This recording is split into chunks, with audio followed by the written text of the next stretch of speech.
అండి ప్రార్థన చేస్తావు అయ్యా ఇదిగోనైనా మరి ఒకవేళ నేను ఏమన్నా తప్పు అన్నానేమో, ఏమన్నా తప్పు చేశానేమో, వాళ్ళ విషయంలోనే ఏమన్నా చేశానేమో, వారిని నన్ను కూడా క్షమించు ప్రభువా అని చెప్పేసి మా ఇద్దరి మధ్యలో ఏమన్నా తొలగూడని మాటలు ఏమన్నా తుల్లయ్యేమో, ఏమన్నా అనకూడని అన్నామేమో, లేకపోతే ఏమన్నా చేశామేమో అని చెప్పేసి ఏం చేస్తారండి, నిలబడి ప్రార్థన చేస్తూ అప్పుడు ఆ ప్రార్థన ముగిసిన తర్వాత అక్కడ నీ మనసులో చేసుకుంటావు, బయటికి మామూలుగానే ఉంటావు కానీ మనసులో స్తోత్రం అయ్యాను చిన్న చిన్న శబ్దాలు బయటకు వస్తాయి కానీ మిగతా విషయం అంతా కూడా దేవునితో చెప్తా ఉంటావు. మనసులో చెప్పినప్పుడు ఏం చేస్తామంటే వారిని క్షమించాలి. దేవునికి స్తోత్రం, హల్లెలూయా. వారిని ఏం చేయాలండి, క్షమించాలి.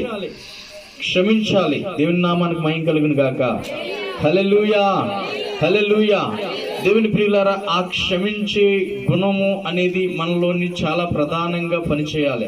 ఆ క్షమించే గుణము గనక పని చేయకపోతే చాలా ప్రమాదాలు జరిగేటువంటి అవకాశాలు ఎక్కువగా కనిపిస్తూ ఉంటాయి. దేవుని స్తోత్రం, హల్లెలూయా, హల్లెలూయా.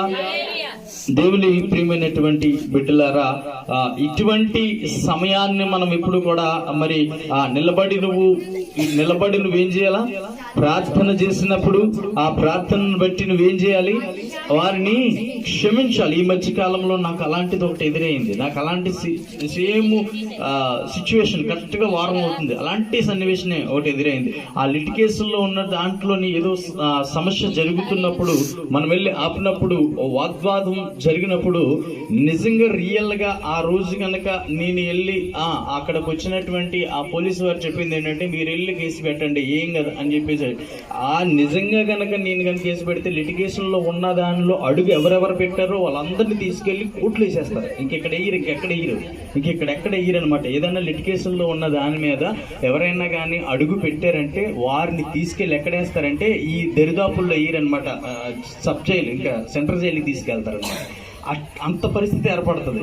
అప్పుడు నేను సిఐ గారు మాట్లాడుకొని, నేను పోలీస్ స్టేషన్ దగ్గర సిఐ గారు అందరు మాట్లాడుకున్న తర్వాత చెప్పింది ఏంటంటే, వద్దండి ఎందుకు అంత పెద్ద సమస్య ఎందుకు క్రియేట్ చేసుకోవడం, వాళ్ళే మనం క్షమించేద్దాం, ఏం కాదు తర్వాత మాట్లాడుకుందాం అన్నట్లుగా నేను చెప్పేసి రావడం జరిగింది. నిజంగా గనక ఆ వివేచన గనక లేకపోతే, ఆ వివేకం లేకపోతే, దేవుణ్ణి నమ్ముకున్నాను కాబట్టి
దేవుడు ప్రత్యక్షంగా నాకు ఉన్నవాడు ఖచ్చితంగా ప్రార్థన చేస్తాడు.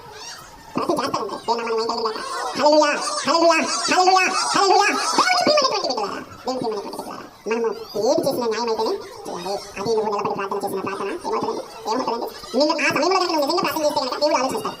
నువ్వు ఎవరికి ఇది ఒక ఎక్స్పీరియన్స్ చెప్తున్నాను. ఎవరితో వాగ్వాదం కనుక ఫేస్ టు ఫేస్ ఉంటే కనుక ఆ సమయంలో నువ్వు మనసులో ప్రార్థన చేయడానికి అవకాశం తీసుకో, సమయాన్ని కావాలని తీసుకొని ప్రార్థన చేయి. నీ ప్రార్థన ముగిసేసరికి నీ దేవుడు ఏదో ఆలోచిస్తాడు, ఏ విధంగా చేయాలో ఆలోచన. దేవుడు లేకుండా మనం ఏమి చేయమండి. దేవుడు లేకుండా ఆదేశానికి వెళ్ళిపోయామనుకోండి, ఆ ఆదేశం ఎక్కడికి తీసుకెళ్ళిపోతుంటే ఎక్కడెక్కడికో తీసుకెళ్ళిపోతుంది. ఏదేదో చేస్తుంది, ఏమేమో మనతో చేపిస్తూ ఉంటారు, అంటే ఆ బుద్ధి లేని పనులు చేపిస్తూ ఉంటారు. ఏం చేపిస్తుందండి, బుద్ధి లేని పనులు మనతో పాటు చేపిస్తూ ఉంటారు. ఆలోచన లేని పనులు మనతో చేపిస్తూ ఉంటారు. ఆలోచన లేని బుద్ధి లేని పనులు మనతో పాటు చేపిస్తూ ఉంటారు. మనం ఎవరిని, దేవుని బిడ్డలని. కాబట్టి దేవుని బిడ్డగా నువ్వు మరి నిల్చొని ప్రార్థన చేయాలి. ఏం చేయాలి, నిల్చొని ఆ సందర్భాన్ని బట్టి నిల్చొని చేయాలి ప్రార్థన. సందర్భాన్ని బట్టి చర్చలు ఏం చేస్తాం, చర్చలు ఆరాధన చేసేటప్పుడు ఎలా చేస్తాం, నిల్చొని చేస్తుంటాం. మోకాలు ప్రార్థన చేసేటప్పుడు మోకరించి ఖచ్చితంగా ప్రార్థన చేస్తాం. మరొక ప్రార్థనను మనం చూడాలనుకుంటున్నాం. మరొక ప్రార్థన మనం చూడాలి. 2వ రాజుల గ్రంథము 4వ అధ్యాయము 35వ వచనం. హల్లెలూయా, థాంక్యూ జీసస్. 2వ రాజులు 4:30.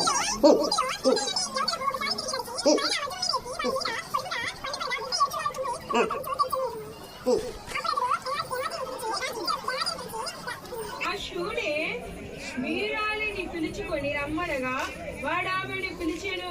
ఆమె అతని ఎద్దుకు రాగా అతడు నీ కుమారుని ఎత్తుకునమని ఆమెతో చెప్పాడు.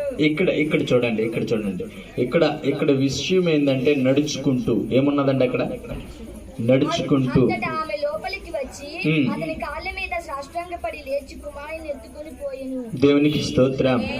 హల్లెలూయా, హల్లెలూయా. నడుచుకుంటూ పోయి ఆ కుమారుడు నిమిత్తమై ఆయన ఏం చేశాడండి, దేవునికి చెప్పాడు. ఆయన ఏం చేశాడండి, నడుచుకుంటూ వెళ్ళి ఆ కుమారుడి దగ్గర సాష్టాంగపడి ఏం చేశాడండి ఆయన, మరి ఒక దేవుడితో చెప్పినటువంటి విషయం అక్కడ నడుచుకుంటూ దేవునికి స్తోత్రం. హల్లెలూయా. నడుచుకుంటూ వెళ్ళి ఆ విషయాన్ని అక్కడ తెలియచేయడం అనేది జరిగింది. దేవుని నామానికి మహిమ కలుగును గాక. హల్లెలూయా, హల్లెలూయా. నడుచుకుంటూ పోయి చక్కగా ఆ విషయాన్ని వాళ్ళకి తెలియచేయడం అనేది జరిగింది.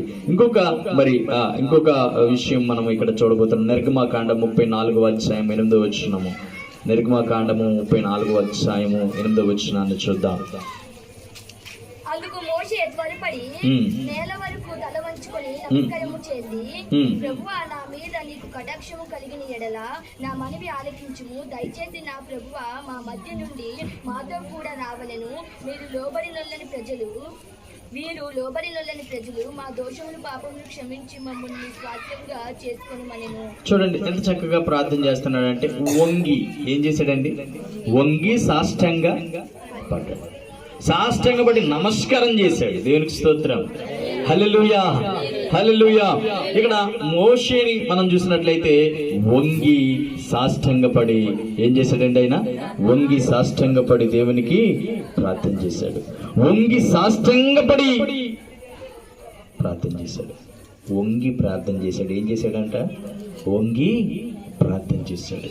దేవుని ప్రియులు, ఎంతైనా సరే నీకు ఈ ప్రార్థన అనేటువంటి విషయం మాత్రం ఎలా చేసిన ప్రార్థన అనేది నువ్వు ఖచ్చితంగా చేసే తీరుతున్నావు.